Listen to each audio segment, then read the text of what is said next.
Start by mixing your resin in 1 cup. I'm using 2 colours, so I'm going to be pouring a quarter into each cup. In the first quarter, I'm adding about 5 drops of turquoise alcohol ink.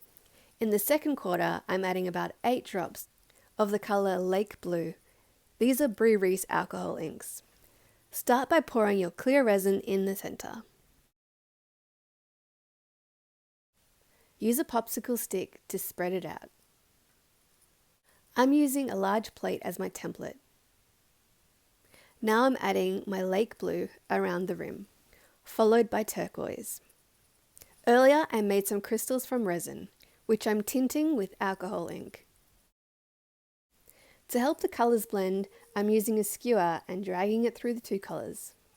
I also love the effect it gives. Now I'm carefully dropping the crystals around the rim of the resin. I like the crystals to be embedded in the resin, but if you prefer the crystals to be more dominant, wait half an hour so the resin cures a little.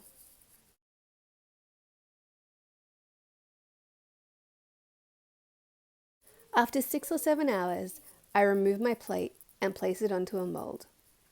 All resin has different curing times. To know when yours is ready, it should be slightly tacky to touch. When shaping your sculpture, try to have as little contact as possible with the resin.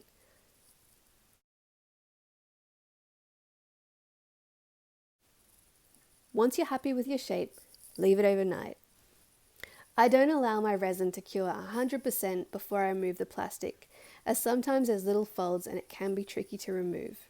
If this does happen to you though, you can use a heat gun to soften it. And there you have it, your coral-inspired sculpture.